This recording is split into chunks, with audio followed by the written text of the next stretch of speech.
Oke. Oke. Nah, saya izin share screen dulu. Mana share screen? Nah, yang akan saya terangkan ini terkait siklus termodinamika sebenarnya, tapi sebenarnya ini terkait dengan materi kita dari mesin bensin, motor bensin sampai dengan turbin uap ya. Karena kan pada dasarnya baik motor bensin, motor diesel, turbin gas, turbin uap itu kan bekerja berdasarkan siklus termodinamika. Nah, yang pertama yang akan saya jelaskan di sini terkait siklus Otto. Siklus Otto ini kan dasar dari motor bensin, ya. Spark plug engine. Nah, secara ideal kan biasanya digambarkan seperti ini siklusnya, gitu ya. Bentar, nggak ada ini pointer. Oke. Nah, secara umum kalau secara ideal gitu ya, dia digambarkan seperti ini. Semuanya berjalan secara isentropik ya. Jadi waktu ini kompresi isentropik, terus dia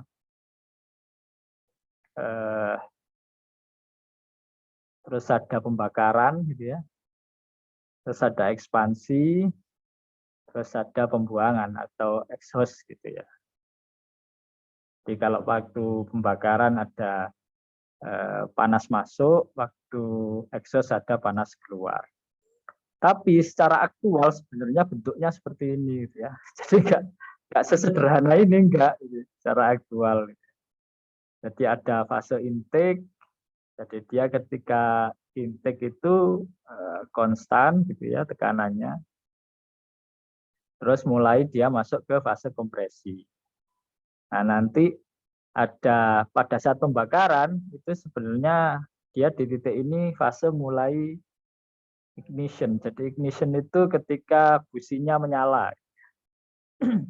Businya dinyalakan, terus ada pembakaran, dan di sini akhir dari pembakaran. Terus ada ekspansi, terus di sini pembuangan. Jadi katup gas buangnya terbuka, sehingga gas buangnya bisa dilepas. Nah, jadi kalau Anda lihat, siklus ideal dan siklus aktual tentu sangat jauh berbeda. Gitu ya. Tentu kalau kita bicara efisiensi termal, ya siklus ideal pasti lebih bagus. Karena kan dia diasumsikan berjalan secara isentropis, nggak ada kerugiannya itu lebih sedikit. Kalau kita lihat dari siklus aktualnya, ekspansinya aja lebih pendek gitu ya, dibandingkan yang ideal. Dengan ekspansi yang lebih pendek, daya yang dihasilkan tentu lebih kecil.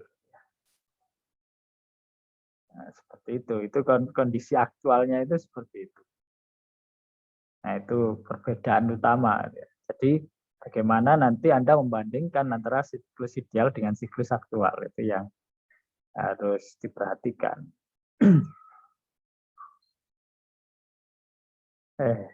Kelewat. Nah, selanjutnya bagaimana kita meningkatkan efisiensi termal dari siklus Otto. Ya. Ini penting karena meningkatkan efisiensi termal itu bisa dua hal ya. Bisa berdampak pada peningkatan daya luaran yang dihasilkan atau penurunan panas yang dibutuhkan, Q-in-nya. Karena kan efisiensi termal itu W-net atau daya luarannya, daya nitonya dibagi dengan Q-in, gitu ya, panas yang dibutuhkan. Jadi kalau Q-in-nya turun, ya efisiensinya naik, atau untuk menaikkan efisiensi itu dengan meningkatkan daya luaran. Nah, secara umum untuk meningkatkan daya luaran itu atau thermal efisiensi itu bisa dilakukan dengan meningkatkan compression ratio. Jadi rasio kompresinya itu kita tingkatkan. Cuma kalau kita menggunakan bahan bakar yang biasa, gitu ya, premium misalnya, meningkatkan compression ratio itu berdampak pada terjadinya auto ignition. Jadi pembakaran dengan sendirinya. Gitu. Jadi karena tekanannya terlalu tinggi, dia terbakar secara tiba-tiba. Belum dibakar pakai busi, ya businya belum nyala udah terbakar. Nah, itu nggak baik juga kalau terjadi auto ignition itu, karena kompresinya belum maksimum. Nah, untuk itu, kalau kita mau menaikkan compression ratio agar tidak terjadi auto ignition, maka bahan bakarnya harus ditingkatkan angka oktannya. Nah, itu kalau Anda di tugas-tugas kemarin kan sudah membahas ya, meningkatkan efisiensi dengan cara meningkatkan angka oktan. Nah, itu betul dalam konteks dengan menggunakan angka oktan yang lebih tinggi, bahan bakar itu menjadi lebih sulit terbakar. Jadi jangan salah ya. Kalau angka oktannya tinggi, itu bahan bakarnya sebenarnya lebih sulit terbakar. Makanya kalau Anda pakai mesin-mesin zaman lampau itu, mesin-mesin dulu, yang compression ratio-nya mungkin rendah, terus Anda pakai Pertamax misalnya, ya itu bukannya makin bagus gitu ya makin pembakarannya tidak sempurna, karena tekanan yang diberikan kepada bahan bakar tersebut itu tidak mampu mengkondisikan bahan bakarnya siap terbakar. Sehingga akan banyak bahan bakar yang tidak terbakar. Nah, jadi peningkatan angka oktan itu bagus asal engine-nya sesuai. Jadi kalau engine-nya nggak sesuai ya susah. Sama seperti engine-engine yang ada sekarang, itu kan rata-rata sudah Euro 4 dan sebagainya ya. Itu sebenarnya kalau Anda kasih minum premium itu nggak sesuai. Kenapa? Karena premium itu tadi butuh compression ratio yang rendah. Jadi belum sampai penuh kompresinya, dia sudah terjadi auto ignition. Dia akan terbakar tiba-tiba. Nah, itu jadi masalah itu. Makanya ya Anda membeli bahan bakar harus sesuai dengan engine-nya gitu ya. Karena sayang kan engine-nya nanti. Jadi seperti itu. Kalau sekarang sih ya pasti mintanya yang angka oktannya lebih tinggi, ya engine-engine yang baru itu. Nah itu. Nah, kalau seperti tadi kita bisa meningkatkan compression ratio, angka oktannya berarti butuh yang lebih tinggi. Ternyata efisiensi termalnya akan meningkat. Kenapa? Karena langkah kompresinya menjadi lebih panjang. Jadi kompresinya bisa lebih tinggi, waktu ekspansi menjadi lebih panjang juga. Langkah ekspansinya menjadi lebih panjang.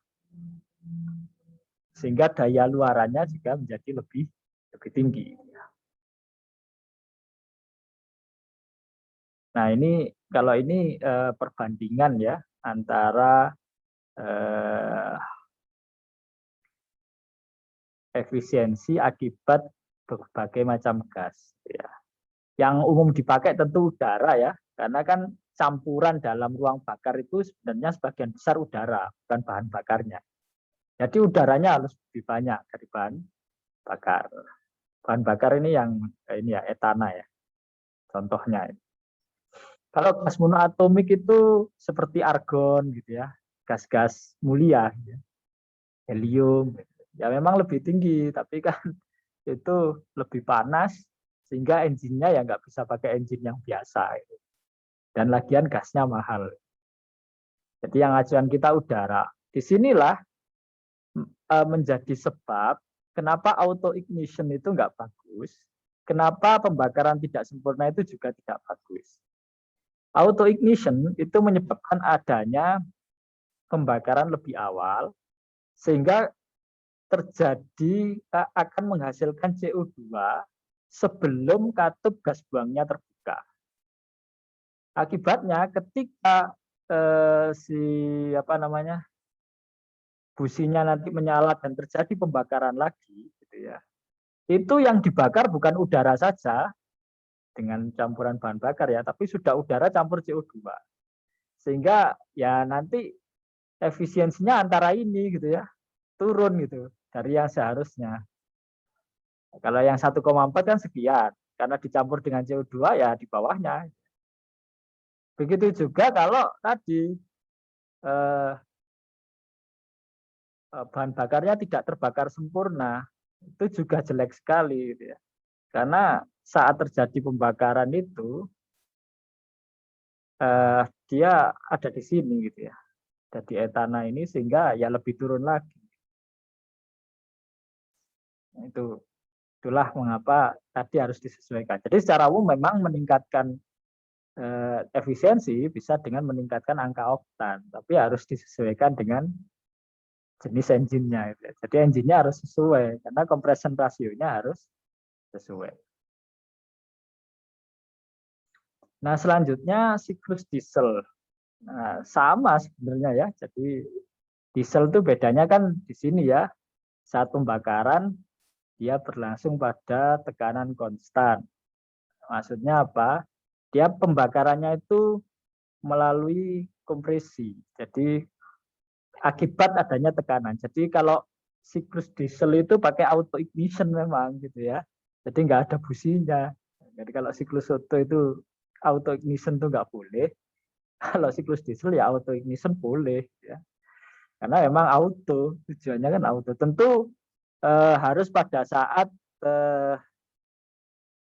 kondisi kompresinya itu maksimum. Udah nyampe TDC lah gitu. Bukan masih nyampe tengah sudah terbakar itu ya salah juga ini. Sama juga nanti kondisinya. Jadi nggak boleh terlalu awal juga walaupun auto ignition gitu ya. Nah, yang aktualnya itu seperti ini. Jadi Anda lihat juga ya, aktualnya dia butuh kompresi lebih panjang, tapi ekspansinya lebih pendek. Ya, itu bisa Anda perkirakan ya. Sepanjang ini kompresinya berarti butuh tenaga besar gitu ya. Tapi waktu ekspansi pendek. Jadi tenaga yang dihasilkan dayanya ya nggak begitu banyak. Ya, secara aktual begitu.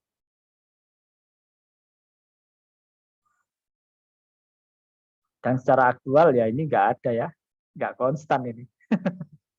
Bukan kayak ini tekanannya konstan gitu ya. Ya aktualnya nggak terlalu konstan lah pasti.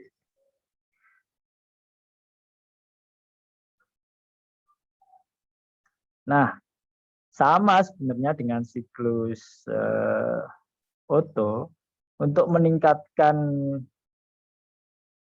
apa namanya efisiensi sebenarnya bisa dengan meningkatkan compression ratio pada diesel engine gitu ya. Jadi kalau kita lihat di sini ini ada yang namanya cut off ratio. Jadi cut off ratio itu perbandingan apa ya, perbedaan bahan bakar gitu ya. Bahan bakar yang digunakan untuk mesin diesel. Yang RC-nya 1 itu sebenarnya seperti siklus Otto. Jadi memang siklus Otto itu efisiensi termalnya lebih bagus gitu ya daripada siklus diesel. Tapi ya lebih boros gitu ya. Dan untuk mencapai tenaga apa ya, tenaga tinggi itu ya, torsi yang tinggi kan sulit juga dia. Harus besar gitu, enggak seperti diesel. Nah, di sini yang 234 itu sebenarnya tergantung dari angka setan. Ya, jadi kalau di motor bensin itu oktan, kalau di diesel itu setan. Ya. Jadi dengan menggunakan angka setan yang lebih tinggi, itu cut off ratio-nya akan naik. Ya. Ini yang paling bagus, sehingga nanti apa ya efisiensinya akan lebih baik pada compression ratio yang sama. Jadi karena kalau untuk diesel sih compression ratio-nya biasanya enggak, karena sudah panjang gitu ya langkahnya umumnya. Itu enggak terlalu dotak-atik gitu ya engine-nya itu. Jadi mainnya di angka setan dari bahan bakar. Ya sama saja angka setan itu pengertiannya dengan angka oktan itu kalau secara umum gitu ya, secara mudahnya itu ya mirip-mirip saja gitu ya. Jadi ada intinya dia menjadi tidak mudah terbakar sehingga yaitu pembakaran terjadi pada saat kompresinya itu maksimum. Nah begini, seperti tadi ya, kalau dia kompresi belum maksimum sudah terbakar bahan bakarnya, ya kira-kira kan lebih kecil lagi. Gitu ya. Kalau cuma nyampe sini sudah terbakar kan, ya turun ekspansi itu. Ah, ini makin kecil itu. Jadi makin besar angka setannya ya makin lambat kan. Terbakarnya ya harapannya ekspansinya lebih panjang. Fase ekspansinya itu. Nah, yang ketiga itu terkait dengan turbin gas. Turbin gas itu bekerja berdasarkan siklus Brayton namanya. Saya rasa Anda harusnya sudah pernah ya belajar ini di termodinamika. Kita mengulang lagi lah secara umum gitu ya. Ya kalau secara ideal ya seperti ini gitu ya. Di ini ada eh, pompa, ada kompresor, pompa, ada kompresor dulu ya, kompresor, terus nanti dia masuk ke apa namanya pembakaran ya, pembakaran, combustion chamber gitu atau combustor. Terus di sini ada ekspansi gitu ya. Terus di sini kan exhaust gitu. Jadi dia mengeluarkan panas. Nah, pada aktualnya ini ya enggak seperti ini ya, enggak isentropik lah istilahnya gitu ya. Tapi ada perubahan entropi. Jadi perubahan entropi ke kanan itu menunjukkan bahwa entropinya itu lebih besar. Entropi lebih besar itu berarti kerugiannya lebih banyak. Itu yang harus dipahami ya. Jadi energi itu kan ada dua jenis. Ada eksergi, ada entropi. Eksergi itu energi yang berguna. Nah, bahasanya gitulah, bahasa mudahnya itu biar Anda mudah mengingat. Eksergi itu energi yang berguna, yang kita gunakan untuk keperluan kita sehari-hari. Entropi itu energi yang tidak dapat digunakan. Seperti kita makan, ya. Kita makan kan untuk mendapatkan energi. Tapi kan ada sisa yang kita buang. Yang dari makanan itu nggak semuanya tercerna, terus menghasilkan energi kan gitu ya. Ada yang sebagian lagi itu ya dibuang saja jadi sampah. Entah lewat kencing, entah lewat buang air besar gitu ya. Nah sama, yang jadi sampah itu kita nyebutnya entropi. Jadi kalau dia bergeser ke kanan, itu berarti dia ada pembuangan energi. Dia butuh energi lebih banyak, tapi yang didapatkan sama. Gitu. Yang ekserginya sih nggak tambah, bahkan bisa jadi lebih kecil gitu ya. Cuma untuk mendapatkan itu kita membutuhkan energi yang lebih banyak, mengeluarkan energi yang lebih banyak. Nah itu kalau entropinya nambah seperti ini. Jadi di aktualnya entropinya nambah, berarti kerugiannya bertambah. Terus juga di sini ada pressure drop gitu ya. Harusnya kan pressure-nya konstan kanannya. Aktualnya ya enggak. Ketika temperatur itu meningkat kan sulit mempertahankan pressure itu ya. Jadi kalau temperaturnya meningkat biasanya tekanannya turun. Itu Anda bisa coba nanti ya. Jadi kalau Anda lihat itu ya, di gunung sama di laut, itu tekanannya kan beda ya. Di gunung tekanannya lebih tinggi, temperaturnya lebih dingin. Di laut tekanannya itu lebih rendah. Maksudnya di pantai ya, bukan di laut. Di pantai tekanannya lebih rendah, tapi temperaturnya lebih panas. Jadi memang kalau temperatur naik, pressure-nya drop. Umumnya gitu. Gitu. Sudah sunatullahnya.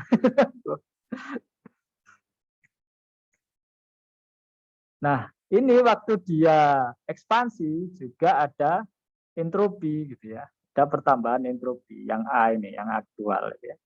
Sehingga ini ada energi yang terbuang gitu ya. Ya nggak bisa kita gunakan. Jadi ada kerugian juga di sini. Jadi secara aktual ada dua kerugian di sini ya. Selain bahwa aktualnya ya pressure-nya nggak sesuai gitu ya. Ada pressure drop di sini, ada pressure drop di sini. Ya ekspansinya ya kecil jadinya kan cuma segini. Padahal harusnya sepanjang ini gitu ya. Dia cuma sependek ini ya kecil sekali gitu ya. Jadi secara aktual itu ya banyak kerugian. Nah, untuk meningkatkan efisiensi thermal gitu ya, dalam hal ini dayanya, salah satunya juga termasuk daya luarannya, bisa menggunakan regenerator salah satunya. Itu makanya ada siklus Brayton yang pakai regeneration gitu ya. Nah, fungsinya regeneration ini memanfaatkan gas buang. Jadi gas buang dari turbin, panasnya itu dimanfaatkan untuk memanaskan gas dari kompresor sebelum masuk combustion chamber. Jadi lebih panas daripada kalau nggak ada ini gitu ya. Jadi kalau kita lihat kan Q-nya jadi nambah ya, jadi double. Gitu ya. Kalau Q-nya lebih tinggi, Q-in-nya, maka temperaturnya lebih tinggi. Nah, harapannya ini lebih panjang gitu ya. Lebih panjang sehingga ini waktu turun ke sini, ke waktu ekspansi itu lebih panjang. Sehingga dayanya diharapkan lebih besar. Teorinya sih gitu. Jadi itu tujuannya kenapa pakai regenerator. Nah, cara yang lain ini yang lebih kompleks itu ya. Yang paling kompleks. Jadi ada intercooler, ada reheater, ada juga regenerator ya.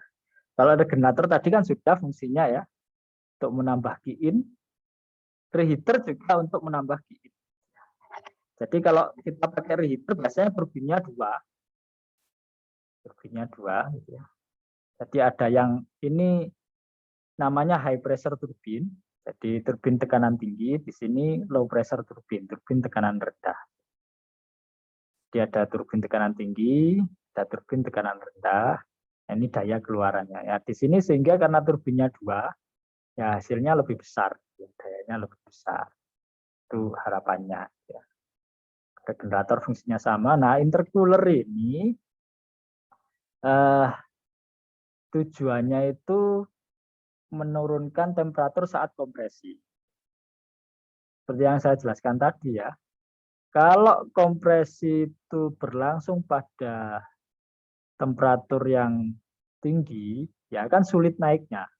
Untuk naik jadi butuh energi lebih banyak. Makanya pakai intercooler. Jadi temperatur dari kompresor satu ini tekanannya dijaga waktu masuk ke kompresor 2, tapi temperaturnya diturunkan. Sehingga dia butuh nanti di kompresor 2 ketika dia menaikkan lagi gitu, mengkompresi lagi ke atas gitu ya, untuk menuju ke sini, itu kondisinya lebih dingin. Jadi lebih mudah gitu untuk mencapai tekanan yang lebih tinggi. Nah, fungsinya gitu.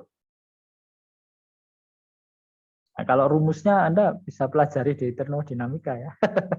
Saya enggak, mata kuliah ini bukan tujuan utamanya bukan menghitung ya, karena kalau menghitung itu ya Anda boleh pakai kalkulator lah gitu ya. Atau boleh pakai MATLAB lah apa itu. Nah, itu silahkan saja.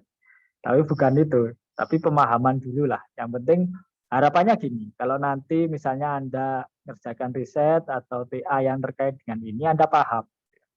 Oh, kenapa kok pakai ini? Kenapa pakai ini? Kalau saya mau meningkatkan ini bisa pakai ini. Ya.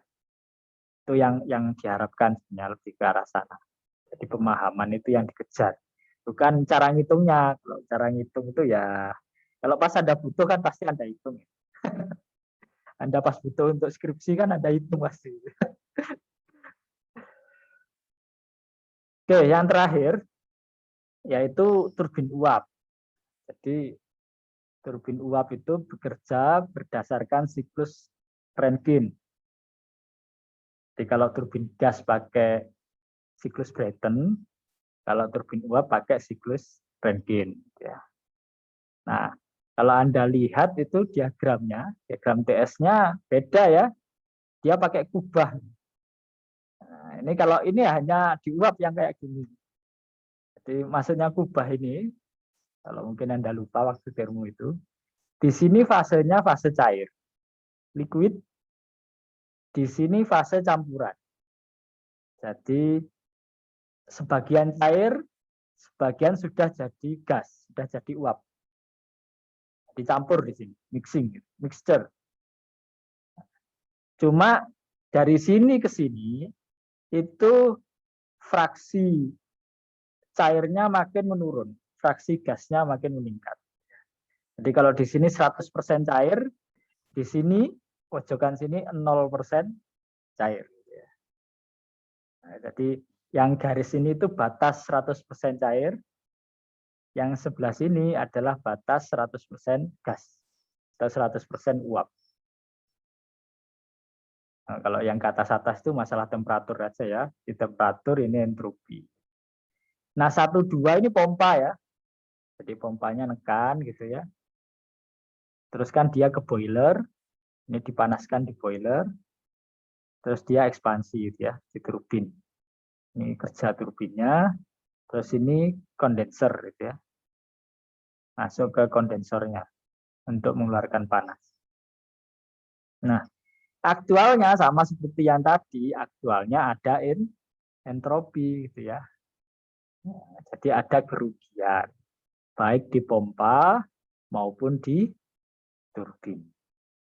Di aktualnya itu ya nurun. Aktualnya daya pompanya lebih tinggi gitu ya.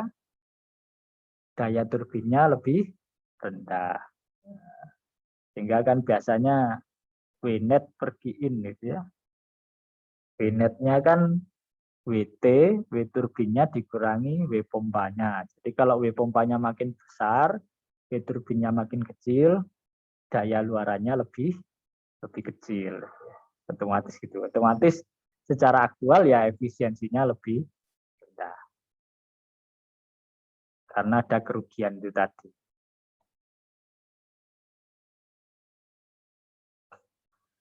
Nah, bagaimana meningkatkan daya luaran tadi, ya, mengatasi agar kerugiannya tidak banyak atau agar daya luarannya lebih besar?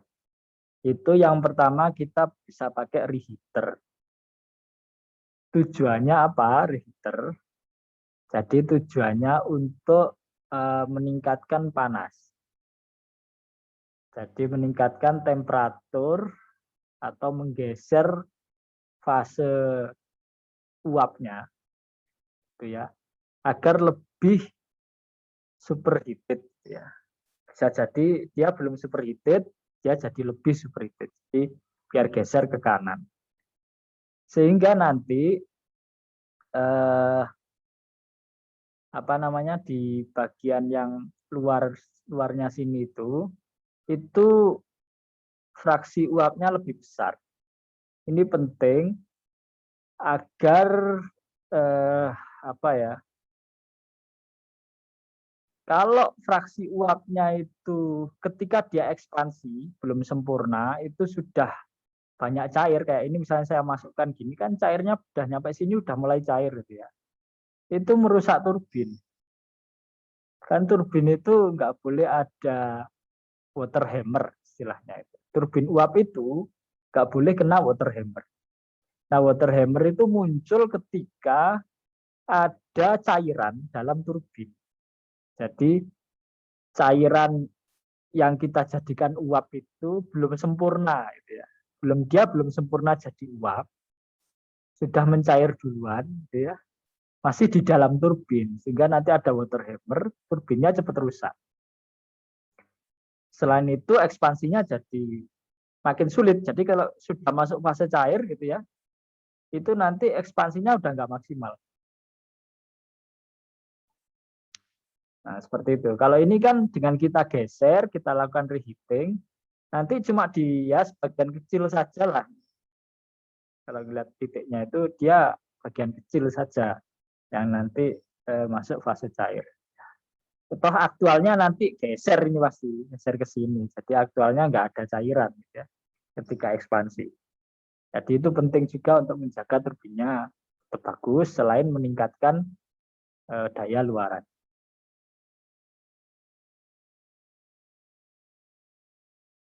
Terus yang kedua itu pakai open feed water heater.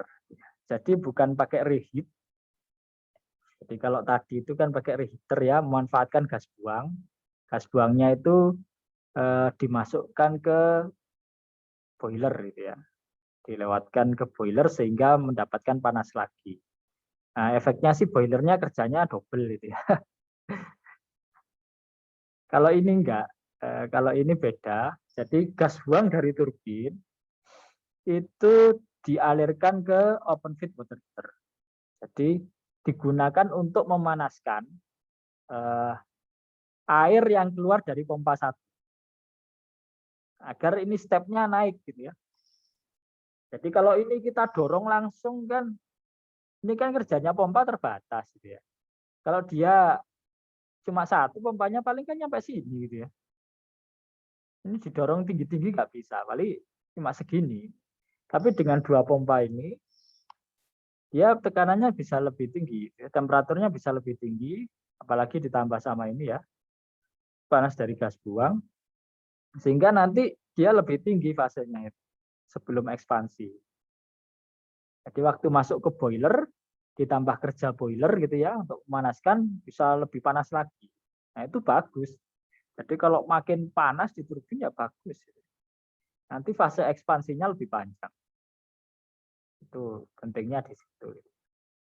Jadi sebagian gas buangnya itu dipanaskan di sini, campur dengan air dari pompa 1. Tapi yang namanya open feed water heater itu ya udah langsung aja, ini pakai pipa gitu ya, terus disemburkan di sini. Di sini ada air lewat. Jadi ngumpul lah di situ, campur antara uap panas dengan air. Nah, yang kedua pakai closed feed water heater. Bedanya kalau closed feed itu bahasanya ya, gas buang yang di sini itu pakai pipa tersendiri. Jadi di sini nggak nyampur ya. Ibaratnya ini airnya itu dilewatkan pipa yang lain gitu ya, dilewatkan pipa yang lain, yang pipa itu ditempelkan gitu dengan pipa yang dari gas buang. Jadi transfer panasnya nggak langsung, nah, istilahnya gitu. Tapi ada konduksi gitu ya, ada perpindahan dari pipa 1 ke pipa yang lain. Itu namanya closed feed water heater. Karena nggak bercampur gitu ya, nggak dicampur.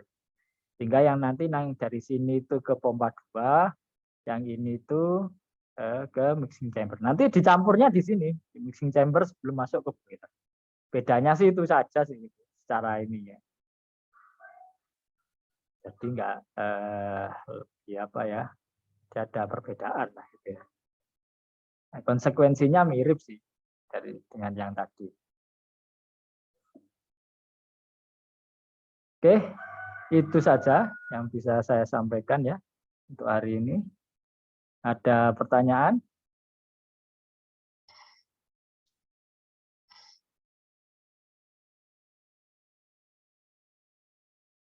Nggak ada? Mungkin cukup, Pak. Oh ya, sebelum Cukup, ini Pak. saya sedikit ini, jadi nanti ini UTS kalian itu tanggal 18 untuk mata kuliah saya tentu ya. Jam 10 sampai 11.30. Ya. Tuh. Nah, teknisnya teknisnya saya sudah masukkan soal di sini. Nanti soal ini akan bisa Anda akses minggu depan ya, Kamis depan. Jadi mulai Kamis depan Anda sudah bisa ngerjakan UTS-nya. Kapan nguploadnya? Pada saat jadwal UTS yang ada di Sumo. Nah, jadi gitu ya. Soalnya Anda bisa dapatkan di Edlink minggu depan, tapi saat mengumpulkan jawabannya itu pada saat ujian. Dalam waktu 90 menit ini ya. Jadi pastikan Anda mengupload jawaban pada saat ujian. Jangan melewati. Kalau melewati ya nggak diterima gitu ya. Kan sudah dikasih waktu 1 minggu untuk kerjakan gitu ya. Terus ya Anda ngumpulkannya pada saat itu. Kalau ada kendala teknis, Ingat ya, kalau ada kendala teknis yang bisa saya terima itu hanya yang Anda lakukan konfirmasinya ke saya pada saat ujian. Nanti saya pada saat ujian ini WA saya standby. Jadi kalau Anda ada masalah jaringan dan lain-lain, saya nggak ngupload gagal terus Pak, misalnya gitu ya. Selama masih di jam ini, nanti saya akan cari solusinya. Gitu ya. Saya akan berikan arahan, termasuk kalau waktunya sudah mepet ya boleh saja Anda WA ke saya jawabannya gitu ya. Kalau memang itu terjadi. Dan itu komplainnya masih dalam masa ujian. Tapi kalau komplainnya itu sesudah ujian, nah itu beda cerita. Ya. Itu jangan jam 4 sore baru konfirmasi ke saya, Pak tadi saya nggak bisa ini ngupload, wah jangan gitu. Ya. Itu kan nggak benar. Ya. Itu bisa saja Anda ketiduran, terus waktunya ngupload sudah telat, itu bisa seperti itu. Jangan. Jadi Anda harus pastikan bisa mengupload pada saat jam yang telah ditentukan. Tapi kalau ngerjakannya mulai tanggal 11, itu Anda sudah bisa mulai mengerjakan. Nah, saya harap Anda bisa mengerjakan sebaik-baiknya. Ingat, yang baik yang seperti biasanya Anda mengerjakan tugas. Ketika Anda menjawab harus ada referensinya. Saya nggak ngaruskan sih, cuma kalau nggak ada referensinya saya kurangi nilainya. Gitu. Apalagi kalau jawabannya ngaco, nggak pakai referensi lagi. Gitu ya. Yang baik tentu jawaban yang bagus dan referensinya jelas. Gitu ya. Oh ini berdasarkan ini saya baca di sini. Itu biasakan seperti itu. Karena Anda kan orang teknik gitu ya. Orang teknik itu bicara pakai landasan ilmiah. Nah, salah boleh. Gitu ya. Anda berbeda pendapat boleh. Yang penting ada landasannya, nggak ngarang gitu ya. Oh, kayak kemarin ya, ini premium pertalite apa Pertamax yang paling bagus. Ada yang jawab pertalite, ada yang jawab Pertamax, ini silakan saja. Asal alasannya benar gitu ya. Benar dan ada landasannya, bukan ngarang gitu. Nah, itu nggak masalah bagi saya. Sama UTS ini juga begitu. Jadi bukan masalah apa jawabannya gitu ya. Jadi nggak ada jawaban tunggal sebenarnya. Anda boleh jawab dengan apa yang Anda ketahui, asal ya itu tadi ada referensi yang jelas. Anda dapat dari mana? Anda sudah baca belum? Anda membacanya dengan baik apa tidak? Nah itu ya, seperti itu yang bisa saya sampaikan pada lesson kali ini. Semoga bermanfaat dan semoga nilai Anda bisa maksimal. Karena UTS ini kan sama dengan UAS kan persentasenya paling besar. Saya harap Anda bisa memaksimalkan gitu ya. Dan saya pinginnya Anda lulus dengan nilai baik. Saya nggak akan nambah nilai Anda, itu jika tidak akan mengurangi nilai Anda. Jadi kalau nilai Anda bagus, saya kasih bagus. Nilai Anda jelek, ya nggak tahu lagi ya. Beberapa kan dari tugas juga, kalau saya kasih masukan dan Anda respon dengan baik pada tugas berikutnya, ya saya ngasih nilai bagus. Oke, seperti itu dari saya. Semoga bermanfaat. Kita ketemu lagi di season yang berikutnya itu ya. Semoga ini jadi tambahan pengetahuan dari Anda. Kalau ada salah-salah kata dari saya, ya itu mungkin karena keterbatasan ilmu saya ya. Saya kan manusia juga, punya keterbatasan gitu ya. Jadi nggak harus selalu benar. Jadi kalau Anda punya ilmu yang lebih bagus, punya pengetahuan lebih bagus, ya boleh-boleh saja. Berbeda pendapat itu boleh, asalkan dalam kaidah ilmiah. Gitu ya. Sama-sama punya landasan itu. Oh saya baca di sini begitu, saya baca di sini begitu. Ya nggak apa-apa, kita hormati saja. Seperti itu, saya tutup. Wassalamualaikum warahmatullahi wabarakatuh.